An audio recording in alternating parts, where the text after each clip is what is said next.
ಮಳೆ ನಿಂತಿರಲಿಲ್ಲ. ಮೈಸೂರಿನ ಹಳೆಯ ರಾವ್ ಬಂಗಲೆ ಕತ್ತಲಲ್ಲಿ ಮುಳುಗಿತ್ತು. ರಾತ್ರಿ 11:47 ಪೊಲೀಸ್ ಕಂಟ್ರೋಲ್ ರೂಮಿಗೆ ಒಂದು ಅನಾಮಧೇಯ ಕರೆ. ಇಲ್ಲಿ ಒಬ್ಬನ ಶವ ಇದೆ, ಬೇಗ ಬನ್ನಿ. ಇನ್ಸ್ಪೆಕ್ಟರ್ ಅನಿರುದ್ಧ್ ಸ್ಥಳಕ್ಕೆ ಬಂದಾಗ ಸಭಾಂಗಣದ ಮಧ್ಯದಲ್ಲಿ ವಿಕ್ರಮರಾವ್ ಅವರ ಶವ.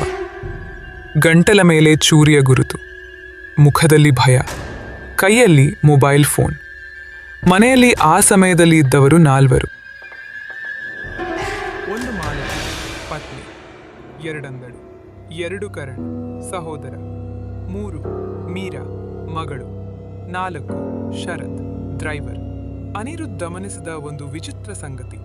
ಕೊಲೆ ಸಮಯ 11:30 ಆದರೆ ಮನೆಯ ಗಡಿಯಾರ 11:10 ನಿಂತಿತ್ತು. ಯಾರೋ ಸಮಯವನ್ನು ಬದಲಾಯಿಸಲು ಪ್ರಯತ್ನಿಸುತ್ತಾರೆ. ಅನಿರುದ್ಧ್ ಮನಸ್ಸಿನಲ್ಲಿ ಅನುಮಾನ. ಅಷ್ಟರಲ್ಲಿ ಫೋನ್ ಸ್ಕ್ರೀನ್ ಬೆಳಗಿತು. ಕೊನೆಯ ಮೆಸೇಜ್: ನೀನು ಮಾಡಿದ ತಪ್ಪಿನ ಬೆಲೆ ಇಂದು ಕೊಡಬೇಕಾಗುತ್ತದೆ. ಅನಿರುದ್ಧ್ ನಿಧಾನವಾಗಿ ಹೇಳಿದನು, ಇದು ಕೇವಲ ಕೊಲೆ ಅಲ್ಲ, ಇದು ಪ್ರತೀಕಾರ. ಅಷ್ಟರಲ್ಲೇ ಮೇಲ್ಮಹಡಿಯಿಂದ ಒಂದು ಶಬ್ದ, ಚೂರಿ ನೆಲಕ್ಕೆ ಬಿದ್ದ ಶಬ್ದ. ಅನಿರುದ್ಧ್ ಮೆಟ್ಟಿಲುಗಳತ್ತ ಓಡಿದನು. ಅನಿರುದ್ಧ್ ಮೆಟ್ಟಿಲುಗಳನ್ನು ಏರುತ್ತಿದ್ದಂತೆ ಮೇಲ್ಮಹಡಿಯ ಕೊಠಡಿಯ ಮುಂದೆ ಮೀರಾ ನಿಂತಿದ್ದಳು. ಅವಳ ಕಾಲುಗಳ ಬಳಿ ರಕ್ತದ ಚುಕ್ಕೆಗಳಿರುವ ಚೂರಿ. ಇದು ನನ್ನದಲ್ಲ ಎಂದು ಅವಳು ಅಳುತ್ತಾ ಕೂಗಿದಳು. ಚೂರಿಯನ್ನು ಪರೀಕ್ಷಿಸಿದ ಅನಿರುದ್ಧ್ಗೆ ಒಂದು ಸಂಗತಿ ಸ್ಪಷ್ಟವಾಯಿತು. ಚೂರಿಯಲ್ಲಿ ಬೆರಳಚ್ಚುಗಳು ಸ್ಪಷ್ಟವಾಗಿರಲಿಲ್ಲ. ಯಾರೋ ಬುದ್ಧಿವಂತಿಕೆಯಿಂದ ತೊಳೆಯಲು ಪ್ರಯತ್ನಿಸಿದ್ದ. ಅವನು ಕೆಳಗೆ ಇತರರನ್ನು ಕರೆಸಿ ವಿಚಾರಣೆ ಆರಂಭಿಸಿದನು. ಶರತ್ ಡ್ರೈವರ್ನ ಹೇಳಿಕೆ ಗೊಂದಲಕಾರಿಯಾಗಿತ್ತು. 11:20 ಸರ್, ನನಗೆ ಕರೆ ಮಾಡು, ಗೇಟ್ ಬಳಿ ಬರಲು. ಆದರೆ ವಿಕ್ರಮರಾವ್ನ ಫೋನ್ನಲ್ಲಿ ಆ ಸಮಯಕ್ಕೆ ಯಾವುದೇ ಕರೆ ದಾಖಲೆ ಇರಲಿಲ್ಲ. ಮಾಲತಿ ಮೌನವಾಗಿದ್ದಳು. ಅನಿರುದ್ಧ್ ಗಮನಿಸಿದದ್ದು ಅವಳ ಕೈಯಲ್ಲಿ ಹೊಸ ಗಾಯದ ಗುರುತು. ಅಡುಗೆ ಮನೆಯಲ್ಲಿ ಗಾಯವಾಯಿತಾ ಎಂದು ಕೇಳಿದಾಗ ಅವಳು ಉತ್ತರಿಸಲೇ ಇಲ್ಲ. ಆದರೆ ಅತ್ಯಂತ ವಿಚಿತ್ರ ಸಂಗತಿ ಕರಣ್ ಬಗ್ಗೆ ಹೊರಬಂತು. ಅವನ ಶೂಗಳ ಕೆಳಭಾಗದಲ್ಲಿ ಮಳೆ ಮಣ್ಣಿನ ಗುರುತುಗಳು. ಆದರೆ ಅವನು ನಾನು ಹೊರಗೆ ಹೋಗಿಲ್ಲ ಎಂದಿದ್ದ. ಅನಿರುದ್ಧ್ ಫೈಲ್ನಲ್ಲಿ ಒಂದು ಹಳೆಯ ಪತ್ರ ಕಂಡನು. ಅದರ ಮೇಲೆ ವಿಕ್ರಮರಾವ್ ಸಹಿ. ಪತ್ರದಲ್ಲಿ ಬರೆದಿತ್ತು, ಈ ಆಸ್ತಿಯನ್ನು ನನ್ನ ಮಗಳ ಹೆಸರಿಗೆ ವರ್ಗಾಯಿಸುತ್ತೇನೆ. ಅನಿರುದ್ಧ್ ನಿಧಾನವಾಗಿ ಹೇಳಿದನು, ಈ ಮನೆಯಲ್ಲಿ ಯಾರಿಗೋ ಕಳೆದುಕೊಳ್ಳೋದು ತುಂಬ ಇದೆ. ಅಷ್ಟರಲ್ಲಿ ಫೋನ್ ಮೋಗುಟ್ಟಿತು. ಅನಾಮಧೇಯ ಮೆಸೇಜ್: ನೀನು ಸತ್ಯಕ್ಕೆ ಹತ್ತಿರ ಹೋಗುತ್ತಿದ್ದೀಯ. ಅನಿರುದ್ಧ್ ಮುಖ ಗಂಭೀರವಾಯಿತು. ಅನಿರುದ್ಧ್ ಅನಾಮಧೇಯ ಮೆಸೇಜ್ ಬಂದ ನಂಬರನ್ನು ಟ್ರ್ಯಾಕ್ ಮಾಡಿಸಿದನು. ಅದು ರಾವ್ ಬಂಗಲೆಯೊಳಗಿನ ಹಳೆಯ ಲ್ಯಾಂಡ್ಲೈನ್ಗೆ ಜೋಡಿಸಲಾದ ವೈಫೈಯಿಂದ ಹೋಗಿದ್ದದು. ಅಂದರೆ ಕೊಲೆಗಾರ ಇನ್ನೂ ಮನೆಯೊಳಗೆ ಇದ್ದಾನೆ. ಅವನು ಪ್ರತಿಯೊಬ್ಬರನ್ನೂ ಬೇರ್ಪಡಿಸಿ ವಿಚಾರಣೆ ನಡೆಸಿದನು. ಮೊದಲು ಶರತ್. ಅವನು ತಲೆ ತಗ್ಗಿಸಿ ಹೇಳಿದನು, ಸರ್, ವಿಕ್ರಮರಾವ್ ನನ್ನ ಮಗನ ಅಪಘಾತವನ್ನು ಮುಚ್ಚಿ ಹಾಕಿದ್ದರು. ಅದಕ್ಕಾಗಿ ಅವರು ನನಗೆ ಹಣ ಕೊಟ್ಟಿದ್ದರು. ಇದು ಪ್ರತೀಕಾರದ ಕಾರಣವಾಗಬಹುದಿತ್ತು. ಆದರೆ ಶರತ್ ಬಳಿ ಕೊಲೆ ಸಮಯದಲ್ಲಿ ಪಕ್ಕಾ ಆಲಿಬಿ ಇತ್ತು. ನಂತರ ಮಾಲತಿ.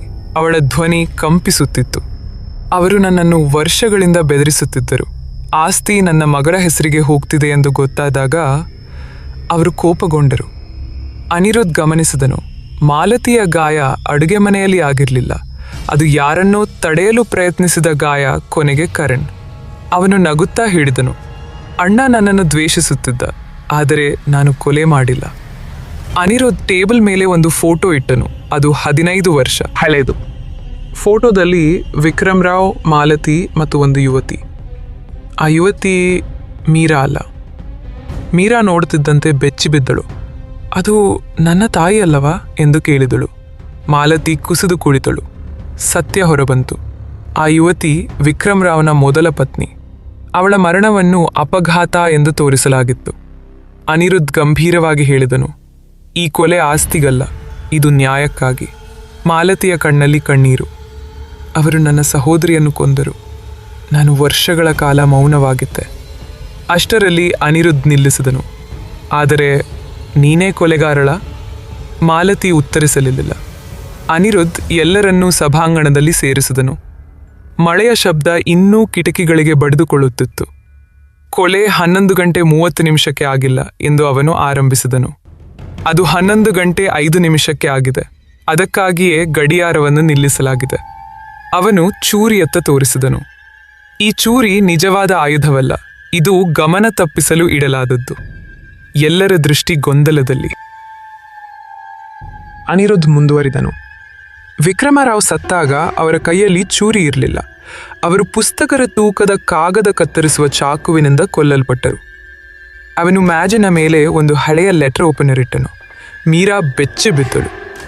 ಮೀರಾ, ಅನಿರುದ್ಧ್ ಶಾಂತವಾಗಿ ಹೇಳಿದರು, ನಿನ್ನ ತಾಯಿ ಕೊಲೆಗಾರಳಲ್ಲ. ಮಾಲತಿ ಅಳುತ್ತಾ ತಲೆ ಆಡಿಸಿದಳು. ಅನಿರುದ್ಧ್ ಮೀರಾ ಕಡೆ ತಿರುಗಿದನು. 15 ವರ್ಷಗಳ ಹಿಂದೆ ನಿನ್ನ ಅಮ್ಮನನ್ನು ಅಪಘಾತ ಎಂದು ತೋರಿಸಿದವನು ನಿನ್ನ ತಂದೆಯೇ. ಮೀರಾದ ಕೈ ನಡುಗಿತು. ಅಂದು ನಾನು ಮಗು, ಆದರೆ ಎಲ್ಲವನ್ನೂ ಕೇಳಿದ್ದೆ. ಅವಳು ಕಣ್ಣೀರು ಹಾಕುತ್ತಾ ಹೇಳಿದಳು. ನ್ಯಾಯ ಯಾರೂ ಕೊಡಲಿಲ್ಲ.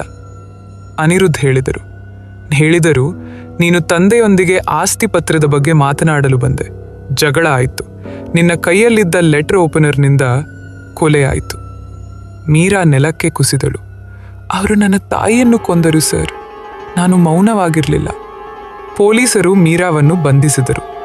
ಅನಿರುದ್ಧ್ ನಿಧಾನವಾಗಿ ಹೊರಗೆ ನಡೆಯುತ್ತಾ ಹೇಳಿದರು, ಕಾನೂನು ಶಿಕ್ಷೆ ಕೊಡುತ್ತದೆ, ಆದರೆ ಮೌನವೇ ಕೆಲವೊಮ್ಮೆ ಅತ್ಯಂತ ಭಯಾನಕ ಪ್ರತೀಕಾರ. ಮಳೆಯ ನಡುವೆ ರಾವ್ ಬಂಗಲೆ ಮತ್ತೆ ಮೌನಕ್ಕೆ ಜಾರಿತು.